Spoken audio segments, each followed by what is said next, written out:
Hello welcome back to our channel. நான் உங்கள் PK வந்தாச்சு.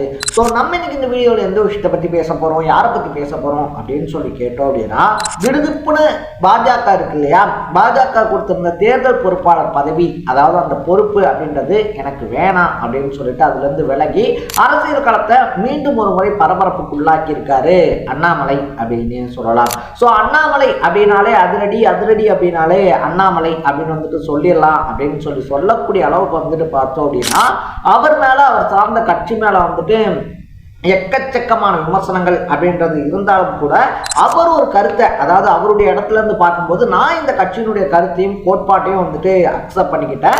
அந்த கட்சிக்குள்ள நான் இருக்கேன், என்னை சுற்றி இருக்கிறவங்க என்ன சொன்னாலும் சரி அந்த கட்சிக்காக நான் நிற்பேன் அப்படின்னு சொல்லி இருக்கக்கூடிய அந்த ஒரு மனப்பான்மை இருக்கு இல்லையா, அது வந்துட்டு பார்த்தோம் அப்படின்னா எனக்கு அண்ணாமலை அவர்கிட்ட ரொம்பவே பர்சனலாக பிடிச்ச ஒரு விஷயம் அப்படின்னே சொல்லலாம். ஸோ பாஜகவை பொறுத்த வரைக்குமே வந்துட்டு பார்த்தோம் அப்படின்னா ஆமு ஆபி அப்படின்னு சொல்லி பிரிக்கக்கூடிய அளவுக்கு தமிழக பாஜகல அண்ணாமலையுடைய பங்கு அப்படின்றது ஒரு ரொம்ப பெரிய அளப்பரிய விஷயம் அப்படின்னு தான் சொல்லணும். அண்ணாமலைக்கு முன் அண்ணாமலைக்கு பின் அப்படின்னு சொல்லிட்டு பிரிச்சு பார்க்கக்கூடிய அளவுக்கு வந்துட்டு பார்த்தோம்னா ஒரு தீவிரமான அரசியலை முன்னெடுத்திருந்தாப்ல அப்படின்னு தான் சொல்லணும். அதுலேயே குறிப்பா சொல்லணும் அப்படின்னா, அண்ணாமலைக்கு முன்னாடி இருந்த தலைவர்களா இருந்தாலும் சரி, இல்லை இப்ப இருக்கக்கூடிய தலைவர்களா இருந்தாலும் சரி, இவங்கெல்லாம் வந்துட்டு கூட்டணி கட்சியான அதிமுக இருக்கு இல்லையா, அதிமுக கூட ஒரு இணக்கமான சூழல் அப்படின்றத வந்துட்டு பேணி பாதுகாத்து கட்டுக்கோப்பா கொண்டு போய்கிட்டு இருக்கும் போது நான் வந்துட்டு கூட்டணி கட்சியெல்லாம் இருக்க மாட்டேன், எனக்கு என் கட்சி அடுத்த கட்டத்துக்கு போகணும், எனக்கு என் கட்சி வந்துட்டு ஆட்சி அமைக்கணும் அப்படின்ற ஒரு மனப்பான்மையோட வந்துட்டு பார்த்தோம்னா அடிக்கிறதுன்னு ஆயிடுச்சுன்னா திமுகவை மட்டும் ஏன் அதிமுகவையும் போட்டு பொழப்பேன் அப்படின்ற மாதிரி தன்னுடைய அரசியல் பாணியை கையில் எடுத்திருந்தாரு அண்ணாமலை அப்படின்னு சொல்லலாம். பட் கத்தி எடுத்தவனுக்கு கத்தியால தான் சாவு அப்படின்ற மாதிரி பாலிடிக்ஸ் இருக்கு இல்லையா, பாலிடிக்ஸை பொறுத்த வரைக்குமே நிரந்தர நண்பனும் கிடையாது, நிரந்தர எதிரியும் கிடையாது அப்படின்னு வந்துட்டு சொல்லுவாங்க. அந்த ஒரு விஷயத்தை பார்த்தோம் அப்படின்னா அண்ணாமலை கணிக்க தவறிட்டாரு அப்படின்னு சொல்லலாம். ஏன்னா அண்ணாமலை பேசுற வரைக்குமே வந்துட்டு பார்த்தோம்னா ரசிச்சு பார்த்துக்கிட்டு இருந்த டெல்லி தலைமை எலெக்ஷன் டைம் அப்படின்றது வரும்போது அதிமுகவோட கூட்டணி சேரணும்னா அண்ணாமலை தலைவராக இருக்கக்கூடாது அப்படின்ற டிமாண்டை வச்ச உடனே அக்செப்ட் பண்ணிருந்துச்சு டெல்லி தலைமை அப்படின்னே சொல்லலாம். அதனால உடனடியாக மாநில தலைவர் பதவியில இருந்தும் கலட்டி விடப்பட்டிருந்தாரு அண்ணாமலை அப்படின்னு தான் சொல்லணும். ஸோ அப்படி கலட்டி விடப்பட்டவருக்கு எப்பா டெல்லியில் அவரெல்லாம் மத்திய அமைச்சர் ஆக்குறதுக்கு எவ்வளோ பிளான் தெரியுமா, அடுத்த நிதியமைச்சரே அவர் தான் அப்படின்ற அளவுக்கு பில்டப்ஸ் எல்லாம் கொடுத்தாலும் டெல்லி தலைமையும் பெரிய அளவில் அண்ணாமலையை கண்டுக்கல அப்படின்னே சொல்லலாம். இதுக்கு நடுவில் தான் வந்துட்டு பார்த்தோம் அப்படின்னா அடுத்தடுத்து நடந்த அதிருப்தியில எனக்கு இந்த பொறுப்பாளர் பதவியே வேணான்னு தூக்கி வீசியிருக்காரு அண்ணாமலை அப்படின்னு சொல்றாங்க. சோ என்ன நடந்துச்சு அப்படின்றதான் விலாவாரியா பேச போறோம். அதுக்கு முன்னாடி நம்ம சேனலுக்கு நீங்க புதுசா வந்திருந்தீங்க அப்படின்னா மறக்காம சேனலை ஃபாலோவும் சப்ஸ்கிரைப் பண்ணிக்கோங்க.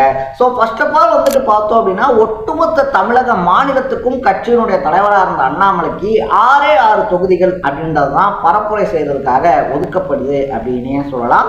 இதுவே வந்துட்டு பார்த்தோம் அப்படின்னா அண்ணாமலைக்கு ரொம்ப பெரிய அதிருப்தியை ஏற்படுத்திருச்சு அப்படின்னு சொல்றாங்க. ஏன்னா தமிழ்நாடு முழுக்க போயிட்டு சூறாவளி பிரச்சாரம் பண்ணலாம் அப்படின்னு சொல்லிட்டு இருந்தவரை பார்த்தோம் அப்படின்னா நீங்க 6 தொகுதியை பார்த்தா போதும். அதுவும் மதுரை தெற்கு, சிங்காநல்லூர், விருகம்பாக்கம், காரைக்குடி, ஸ்ரீவைகுண்டம், பத்மநாதபுரம் அப்படின்ற 6 தொகுதிகளை பாருங்க அப்படின்னு சொல்லி சொன்னதோட மட்டும் இல்லாம 234 தொகுதிகளுக்கு 72 பொறுப்பாளர்களை போட்டிருந்துச்சு தமிழக பாஜக அப்படின்னு சொல்லலாம். ஸோ ஒட்டுமொத்த கட்சியையும் கட்டி ஆண்டவனுக்கு 6 தொகுதியா, அப்படி ஒரு பதவியே எனக்கு வேணாம் அப்படின்ற அதிருப்தி தான் இதுக்கான முதன்மை காரணம் அப்படின்னு சொல்லப்படுது. ரெண்டாவது என்ன அப்படின்னு சொல்லி கேட்டோம்னா, நான் சார்ந்த கட்சியை நான் முன்னிலைப்படுத்தணும் அப்படின்னு சொல்லி தானே நான் அதிமுக விமர்சனம் பண்ணேன். ஸோ நீங்க வந்துட்டு சொந்த கட்சிக்காரனை கைவிட்டுட்டு அவன் தரக்கூடிய ஒரு 30 சீட் இருக்கு இல்லையா, நான் எப்படிங்க முதலமைச்சர் ஆகலான்னு சொல்லி பேசிக்கிட்டு இருக்கும்போது அவங்க 30 சீட்டுக்கு கம்மியாக தான் தராங்க.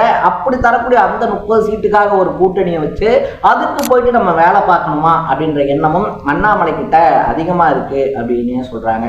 ஸோ நம்ம சித்தாந்தம் வேற, திராவிட கட்சிகளுடைய சித்தாந்தம் வேற அப்படின்னும் போது நம்ம அதை முழுசா எதிர்க்கணுமே தவிர கூட்டணிக்காக வந்துட்டு மறுபடியும் அவங்கள்ட்டே போய் கூல கும்பிடு போடுறது அப்படின்றது அண்ணாமலைக்கு பெரிய அளவில் விருப்பம் இல்லை அப்படின்னு சொல்லப்படுது. ஸோ இதெல்லாம் தான் வந்துட்டு பார்த்தோம் அப்படின்னா ஆல்ரெடியே தேர்தல் அறிக்கை தயாரிப்பு குழு இருக்கு இல்லையா, அதுலேயும் அண்ணாமலைக்கு பெரிய அளவில் பங்கு கொடுக்கப்படல. அவர் அந்த குழுவிலேயே இல்லை. அது மட்டும் இல்லாமல் மதுராந்தகத்தில் வந்த பிரதமர் இருக்கார் இல்லையா, அவரை வரவேற்கிறதுக்கான குழுவிலையும் அண்ணாமலையினுடைய பெயர் அப்படின்றது இல்லை அப்படின்னு சொல்லலாம். ஆல்மோஸ்ட் வந்துட்டு பார்த்தோம் அப்படின்னா தமிழ்நாடு பாஜக அண்ணாமலையை ஒரு மாதிரி கார்னர் பண்ணி கொண்டு வந்துட்டாங்க. இது டெல்லி பாஜக அது இருக்கு இல்லையா, டெல்லி பாஜகவான தலைமையிடத்துக்கு தெரிஞ்ச போதும் அண்ணாமலைக்கு பெரிய அளவில் கை கொடுக்கல அப்படின்னு சொல்லப்படுது. இதனால தான் வந்துட்டு பார்த்தோம் அப்படின்னா அப்பாவினுடைய உடல்நிலை சரியில்லை அப்படின்றத ஒரு காரணமாக வச்சிருக்காரு.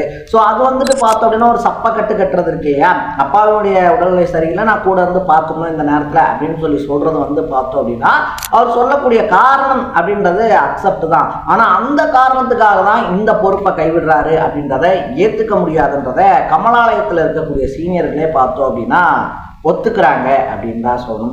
அண்ணாமலைக்கு அதிருப்தி இருக்கிறது அப்படின்றது வந்துட்டு உண்மைதான். ஏன்னா இங்கிருந்து தலைவர் பதவியை புடுங்கினதுக்கு அப்புறமா பார்த்தோம் அப்படின்னா அவருக்கு அட்லீஸ்ட் மத்திய அமைச்சர் பதவியாவது கிடைக்கும் அப்படின்னு சொல்லிட்டு எதிர்பார்த்தாரு.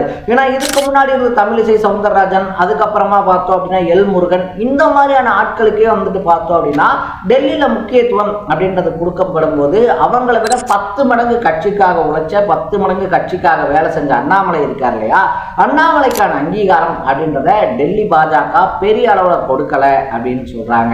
சோ என்னதான் அரசியல்ல புரியா இருந்தாலும் அனுசரிக்க வேண்டிய இடம் இருக்கு இல்லையா, அதுல அனுசரிச்சு அவர் போயிருந்திருக்கணும். எடப்பாடி பழனிசாமியை எதிர்த்ததும் அதை தாண்டி அதிமுக தலைவர்கள் இருக்காங்க இல்லையா, அவங்கள வந்துட்டு பார்த்தோம் அப்படின்னா கடுமையா விமர்சனம் பண்றதுதான் அவருடைய முடிவுக்கான ஒரு ஆரம்ப புள்ளியா இருந்திருக்கு. ஸோ எடப்பாடியும் வந்துட்டு பார்த்தோம் அப்படின்னா அண்ணாமலையை கார்னர் பண்றதுல ரொம்ப பெரிய மேஜர் ரோல் வகிச்சிருக்காரு அப்படின்னு சொல்றாங்க. ஆல்மோஸ்ட் நயினார் நாகேந்திரனும் பார்த்தோம் அப்படின்னா அதிமுக வந்தவர் தான். எடப்பாடி பழனிசாமி இப்போ அதிமுகவை லீட் பண்ணிக்கிட்டு இருக்கவங்க அப்படின்றதுனால அண்ணாமலைக்கான அரசியல் கட்டங்கள் அப்படின்றது எல்லாமே அடைக்கப்பட்டிருக்கு அப்படின்னு சொல்றாங்க. அப்படி அடைக்கப்பட்டதனுடைய அதிருப்தியா தான் இந்த பொறுப்பு மட்டும் நான் எதுக்கு வச்சுக்கிட்டு, சும்மா பேருக்கு தர பொறுப்பு எனக்கு எதுக்கு, அதையும் நீங்களே வச்சுக்கோங்க அப்படின்னு சொல்லிட்டு விட்டு இருந்திருக்காரு அண்ணாமலை அப்படின்னும் அரசியல் களம் மறுபடியும் பரபரக்க ஆரம்பிச்சிருக்கு அப்படின்னு சொல்லலாம். ஸோ நீங்க அண்ணாமலை அவர்களை பற்றியும் அவருடைய அரசியலை பத்தியும் என்ன நினைக்கிறீங்க?